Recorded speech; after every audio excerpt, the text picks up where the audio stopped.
خیر شر، زندگی موت، ایمان کفر، جنت دوزخ، جن انس، پھر دنیا کا بھی جوڑا کیا ہے؟ آخرت۔ بس تم اللہ کی طرف دوڑ بھاگ یعنی کہ رجوع کرو، ففرو اللہ، بہت پیارا لفظ ہے، دوڑ بھاگ۔ کہ ہماری دوڑ بھاگ کس چیز میں ہوتی ہے؟ سیل لگ گئی ہے، دوڑو ہمیں سیل کی چیزیں مل جائیں، یا فلانی چیز وہاں پہ دوڑو، کھانا مفت بٹ رہا ہے وہاں سے کھانا حاصل کرو۔ تو ہماری دوڑ بھاگ کدھر ہوتی ہے؟ اللہ تعالیٰ کہہ رہے ہیں ففروا الی اللہ، اللہ کی طرف دوڑو۔ یقیناً میں تمہیں اس کی طرف صاف صاف تنبیہ کرنے والا ہوں، اللہ کے ساتھ کسی اور کو معبود نہ ٹھہراؤ، بے شک میں تمہیں اس کی طرف کھلا ڈرانے والا ہوں۔ اور اسی طرح جو لوگ ان سے پہلے گزرے تھے، ان کے پاس جو بھی رسول آیا انہوں نے کہہ دیا یہ تو جادوگر ہے یا دیوانہ، یا یہ اس بات کی ایک دوسرے کو وصیت کرتے گئے ہیں، نہیں یہ سب کے سب سرکش ہیں۔ تو آپ ان سے منہ پھیلے، آپ پر کوئی ملامت نہیں، اور نصیحت کرتے رہے، یقیناً یہ نصیحت ایمانداروں کو نفع دے گی۔ میں نے جنات اور انسانوں کو محض اس لیے پیدا کیا وہ صرف میری عبادت کریں، نہ میں ان سے روزی چاہتا ہوں نہ میری یہ چاہت ہے کہ مجھے کھلائیں۔ اللہ تعالیٰ تو خود ہی سب کا روزی رسا، توانائی والا اور زور آور ہے۔ بس جن لوگوں نے ظلم کیا ہے انہیں بھی ان کے ساتھیوں کے حصے کے مثل حصہ ملے گا، لہٰذا وہ مجھ سے جلدی طلب نہ کریں، پس خرابی منکروں کو ان کے اس دن کی جس کا وعدہ دیے جاتے رہے، جی دیے جاتے ہیں۔ اعوذ باللہ من الشیطان الرجیم، بسم اللہ الرحمن الرحیم۔ سورہ طور ہے۔ طور کے معنی پہاڑ کے ہیں، اور طور سے مراد وہ پہاڑ ہے جس پہ اللہ تعالیٰ نے حضرت موسیٰ علیہ السلام کو نبوت سے سرفرازہ تھا۔ اور طور وہ جگہ ہے جہاں اللہ نے بنی اسرائیل جو ایک پسی ہوئی قوم تھا اس کو بچا لیا تھا، اور فرعون کی قوم کو ڈبونے کا پروگرام بنایا تھا۔ طاقتور قوم سمندر میں ڈوبی اور کمزور بچ گئے، اور اللہ سبحانہ تعالیٰ نبی صلی اللہ علیہ وسلم کو تسلی دے رہے ہیں کہ یہ قوم پہ عذاب آیا۔ بہرحال یہ ہم دیکھتے ہیں کہ اللہ تعالیٰ اس میں کیا فرما رہے ہیں کوہ طور، سورہ طور میں۔ سورہ طور، بسم اللہ الرحمن الرحیم، والطور وکتاب مسطور فی رق منشور والبیت المعمور۔ قسم ہے طور کی اور لکھی ہوئی کتاب کی جو جھلی کے کھلے کھلے ہوئے ورق میں ہے، اور آباد گھر کی اور اونچی چھت کی اور بھڑکائے ہوئے سمندر کی، بے شک آپ کے رب کا عذاب ہو کر رہنے والا ہے، اسے کوئی روکنے والا نہیں، جس دن آسمان تھر تھرانے لگیں گے اور پہاڑ چلنے پھرنے لگیں گے۔ اللہ سبحانہ تعالیٰ نے 5 چیزوں کی قسم دی، سٹریس دے کے کہا کیا؟ عذاب آنے والا ہے۔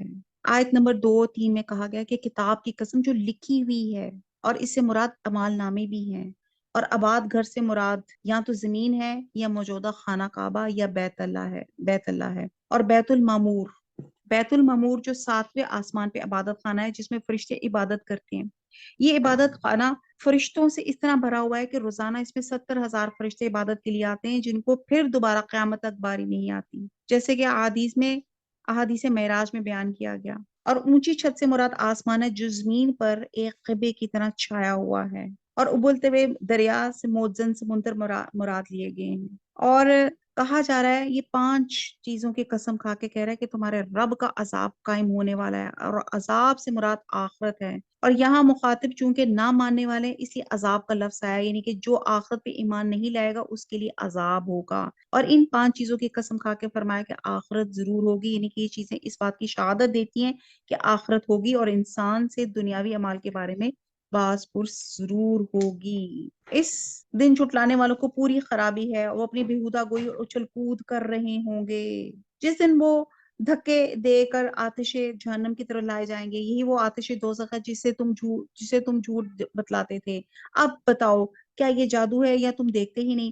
جاؤ دوزخ میں، اب تمہارا صبر کرنا نہ کرنا تمہارے لیے یکساں ہے، تمہیں فقط تمہارے کیے کا بدلہ دیا جائے گا، یقیناً پرہیزگار لوگ جنتوں میں اور نعمتوں میں ہیں، جو انہیں ان کے رب نے دے رکھی ہیں اس پہ خوش ہیں۔ اللہم انی اسالک جنت الفردوس، اور ان کے پروردگار نے انہیں جہنم کے عذاب سے بھی بچا لیا، اللہم اجرنا من النار، بچا لیا ہے۔ تم مزے سے کھاتے پیتے رہو ان اعمال کے بدلے جو تم کرتے تھے، اور برابر بچھے ہوئے شاندار تختے پہ تکیے لگائے ہوئے، اور ہم نے ان کی نکاح گوری گوری بڑی بڑی آنکھوں والی حوروں سے کر دیے ہیں۔ اب اللہ تعالیٰ پوری پکچر ڈسکرپشن دے رہے ہیں جہنم کی بھی اور جنت کی بھی۔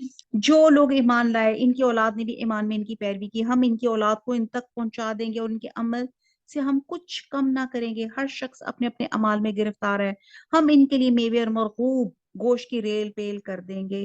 آج کل گوشت کتنا مہنگا ہے، اللہ تعالیٰ کہہ رہے ہیں گوشت کی ریل پیل کر دیں گے۔ اب یہاں پہ بتایا جا رہا ہے کہ اہل ایمان پر دگنا احسان فرمایا جا رہا ہے، کیا؟ ایک تو باپ بیٹوں کو ملا دیا جائے گا، ان کی آنکھیں ٹھنڈی ہوں گی بشرطے کہ دونوں ایماندار ہوں، اور دوسرا یہ کہ کمتر درجے والوں کو اٹھا کے اونچے درجوں میں فائز کر دیا جائے گا۔ یہ ہم نے پہلے بھی ڈسکس کیا، حدیث میں آتا ہے کہ اولاد کی دعا اور استغفار سے آبا کے درجات میں بھی اضافہ ہوتا ہے۔ ایک شخص کی جب جنت میں درجے بلند ہوتے ہیں تو وہ اللہ سے اس کا سبب پوچھتا ہے۔ اللہ تعالیٰ فرماتا ہے تیری اولاد کی تیرے لیے دعائیں مغفرت کرنے کی وجہ سے۔ اور ایک اور حدیث کا مفہوم ہے کہ جب انسان مر جاتا ہے تو اس کے عمل کا سلسلہ منقطع ہو جاتا ہے، البتہ 3 چیزوں کا ثواب موت کے بعد بھی جاری رہتا ہے۔ ایک صدقہ جاریہ، دوسرا وہ علم جسے لوگ فیض یاب ہوئے، اور تیسری نیک اولاد جو اس کے لیے دعا کرتی۔ یہ بات ہم نے پہلے بھی پڑھی کہ اگر والدین نیک ہیں اور وہ اونچے درجے میں ہیں اور بچے بھی نیک ہیں لیکن وہ جنت کے نچلے درجے میں ہیں تو جنت میں انشاءاللہ تعالیٰ ان کی ملاقات ہوگی، اور اس میں کیا کیا جائے گا، جو نیچے والے درجے کے لوگ ہوں گے وہ اوپر چلے جائیں گے، مطلب اللہ تعالیٰ مزید ڈبل ڈبل ثواب ان کو ملے گا، ڈبل ڈبل مہمان نوازی ان کی ہوگی۔ ہر شخص اپنے اعمال میں گرفتار ہوگا، ہر شخص اپنے اپنے اعمال میں گرفتار ہے۔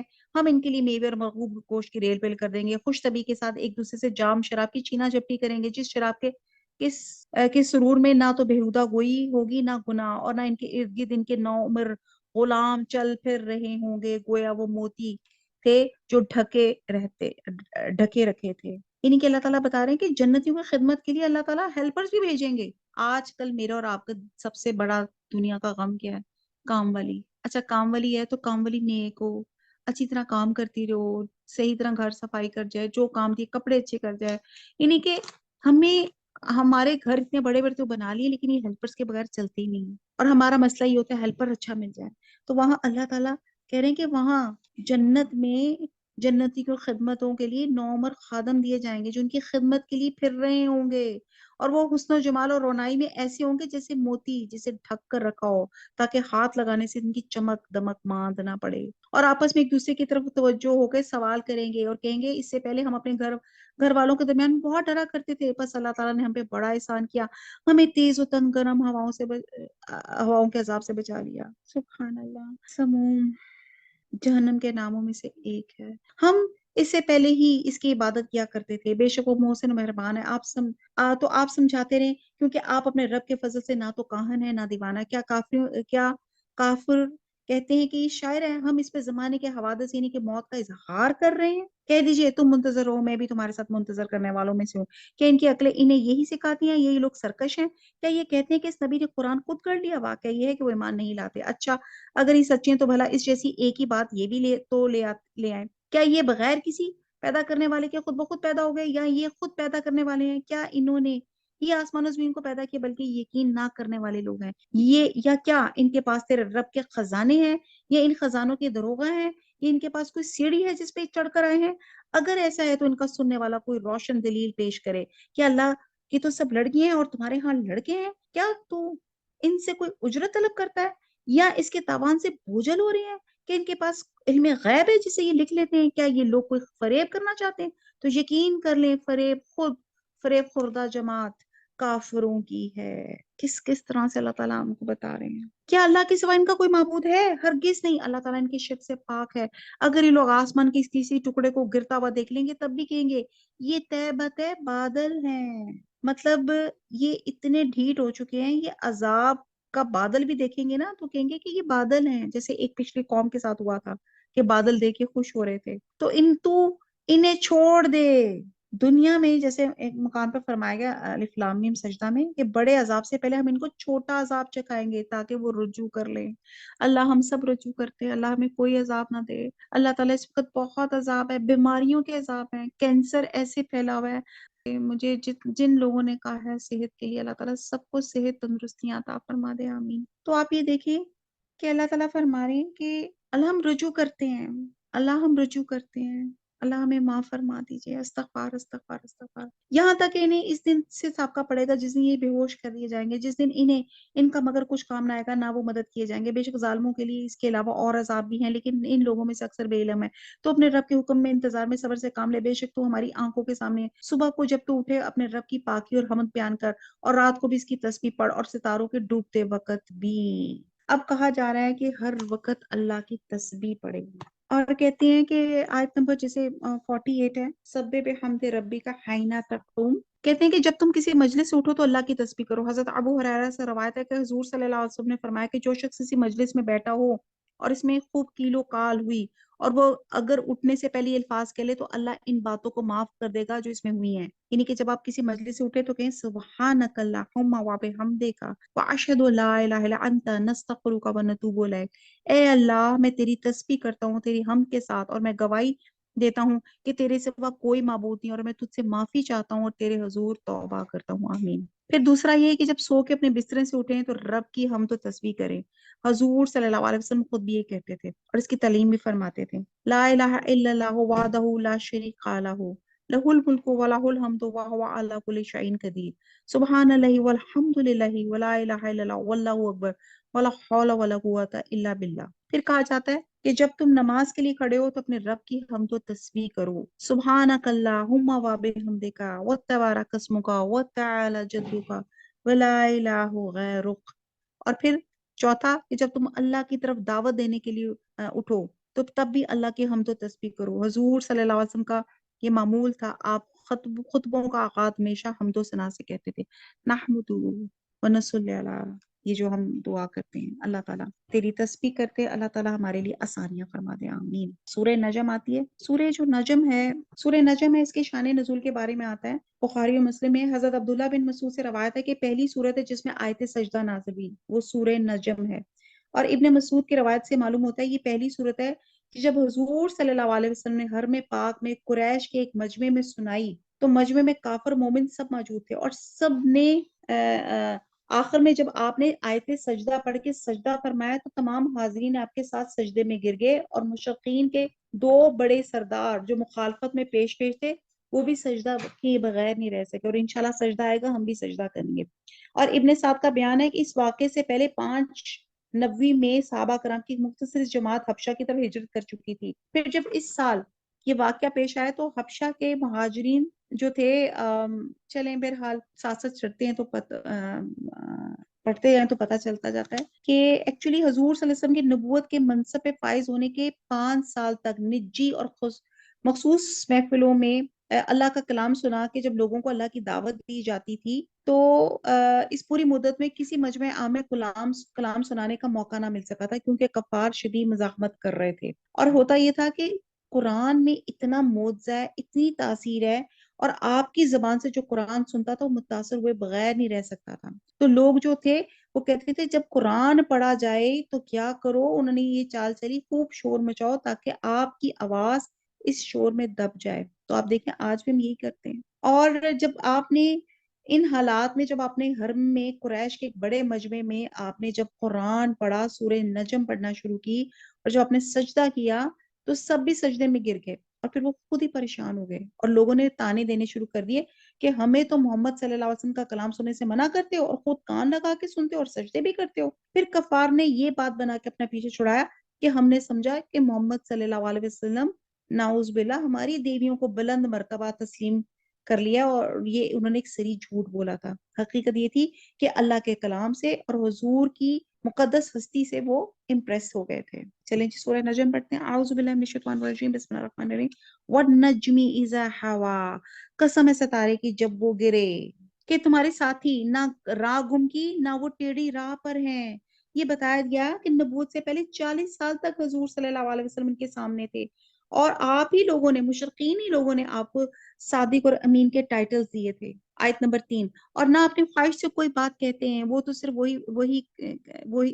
صرف وہی ہے جو اتاری جاتی ہے، اسے پوری طاقت والے فرشتے نے سکھایا ہے جو زور آور ہے۔ پھر وہ سیدھا کھڑا ہو گیا اور وہ بلند آسمان کے کناروں پہ تھا، پھر نزدیک ہوا اور اتر آیا، پھر بس وہ 2 کمانوں کے بقدر فاصلے رہ گیا، بلکہ اس سے بھی کم۔ بس اس نے اللہ کے بندے کو وہی پہنچائی جو بھی پہنچائی، دل نے جھوٹ نہیں کہا جسے پیغمبر نے دیکھا۔ کیا تم جھگڑا کرتے ہو اس پر جو پیغمبر دیکھتے ہیں؟ تو ایک مرتبہ اور بھی دیکھا، سدرۃ المنتہا کے پاس، اس کے پاس جنت الماوا ہے، جبکہ سدرہ کو چھپا لیتی تھی وہ چیز جو چھپا رہی تھی، نہ تو نگاہ بہکی تھی نہ حد سے بڑی تھی۔ اب یہاں کہا جاتا ہے کہ حضور صلی اللہ علیہ وسلم نے جو حضرت جبرائیل کو کہتے ہیں کہ 2 دفعہ دیکھا تھا،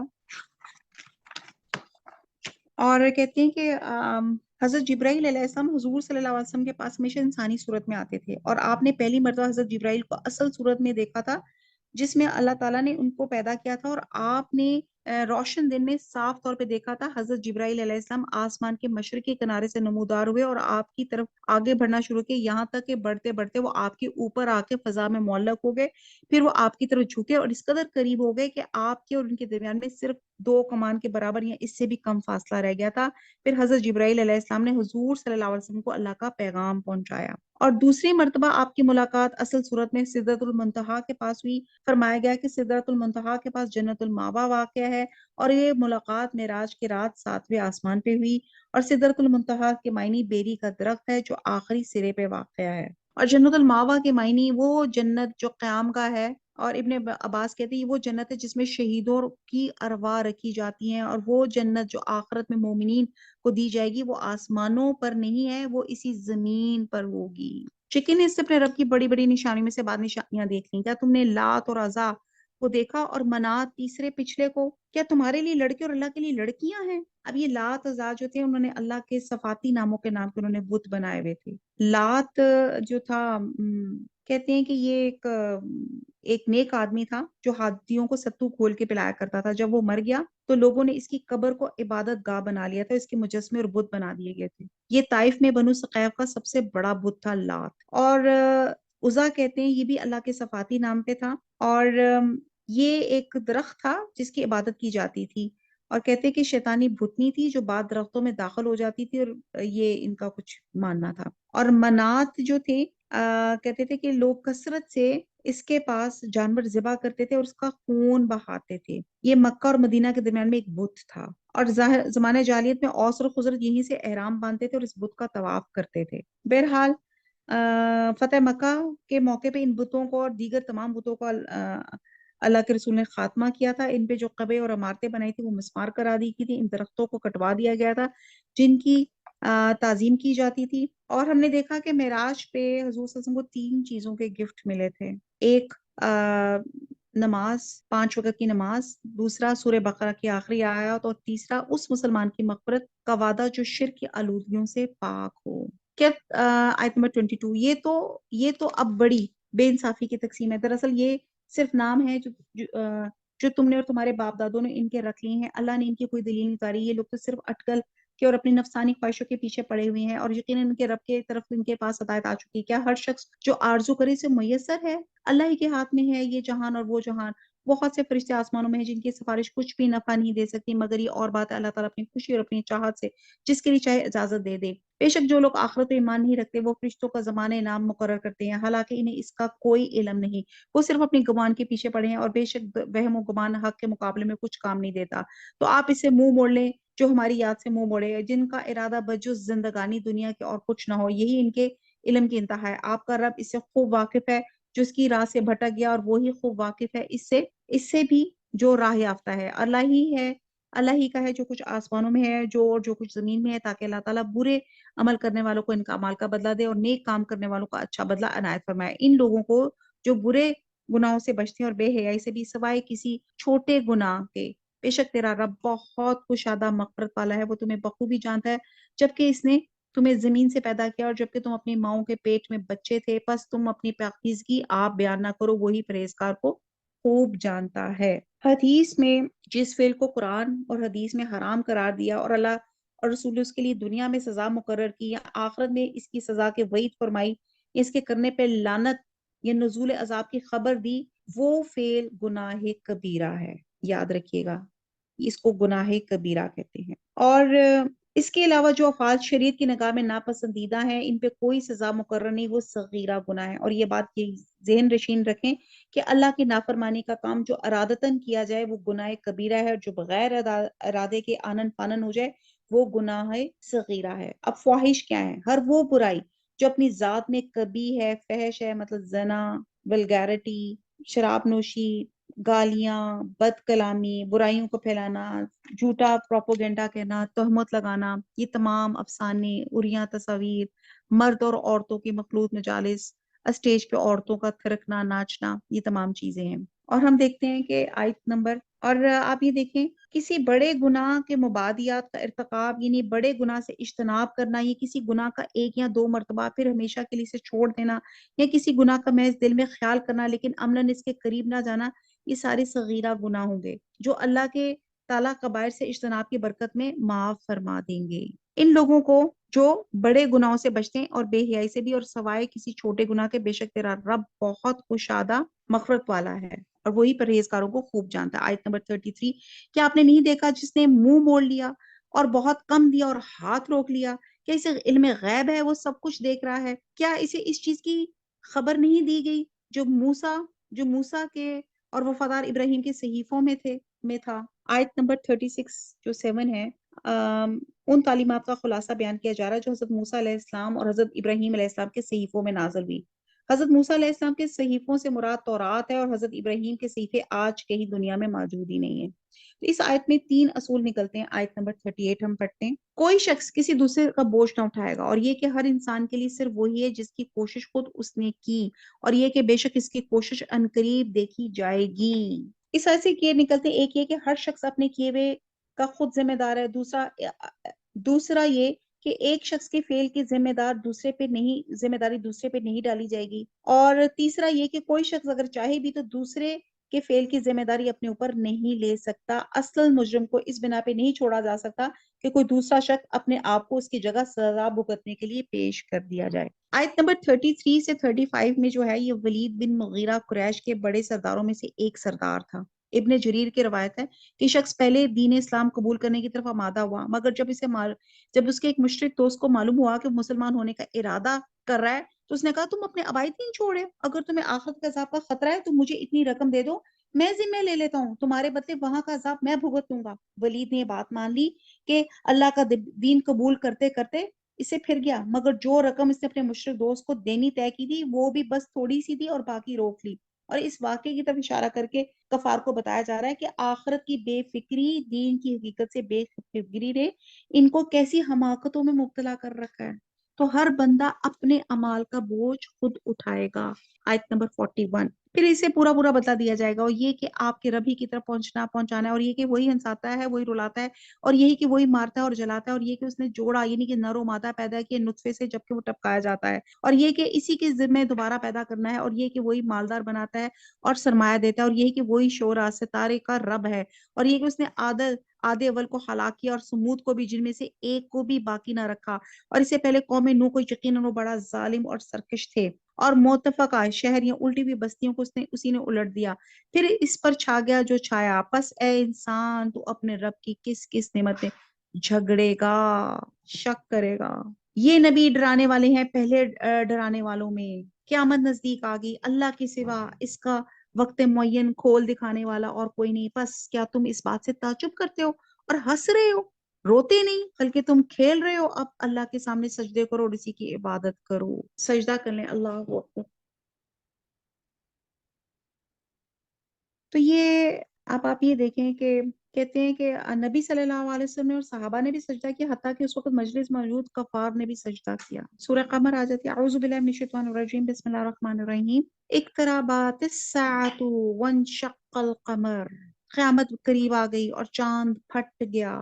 اور آپ یہ دیکھیں کہ سورہ قمر یہ وہ معجزہ ہے جو اہل مکہ کے مطالبے پہ دکھایا گیا کہ چاند کے 2 ٹکڑے ہو گئے، حتیٰ کہ لوگوں نے ہرا کو اس کے درمیان میں دیکھا، یعنی کہ اس کا ایک ٹکڑا پہاڑ کے ایک طرف تھا اور ایک ٹکڑا اس طرف تھا، اور وہ لوگ کہتے تھے نا کہ ذرا آپ ہمیں چاند 2 ٹکڑے کر کے دکھائیں، تو یہاں پہ، اور یہ واقعہ ہجرت سے 5 سال پہلے مکہ معظمہ منی کے مقام پہ پیش آیا، اور اس صورت میں کفار مکہ کی ہٹ درمی اور ضد پر ملامت کی گئی جو انہوں نے حضور صلی اللہ علیہ وسلم کی دعوت کے مقابلے میں شروع کی ہوئی تھی کہ چاند کو ٹکڑے کر کے دکھائیں، یا کہ چاند کے 2 ٹکڑے کر کے دکھایا گیا تھا کہ قیامت برپا ہو سکتی ہے، یعنی کہ جس کی خبر حضور صلی اللہ علیہ وسلم دے رہے ہیں وہ قریب آ گئی ہے، اور شکل قمر کا لوگوں نے واقعہ دیکھا لیکن پھر بھی انہوں نے یقین نہیں لے کے، انہوں نے کہا ہمارے اوپر نظر بندی کی گئی، انہوں نے کہا یہ ہمارے پر جادو ہو گیا۔ قیامت قریب آ گئی اور چاند پھٹ گیا، اور یہ اگر کوئی موجزہ دیکھتے تو منہ پھیر لیتے اور یہ کہہ دیتے یہ پہلے ہی سے چلا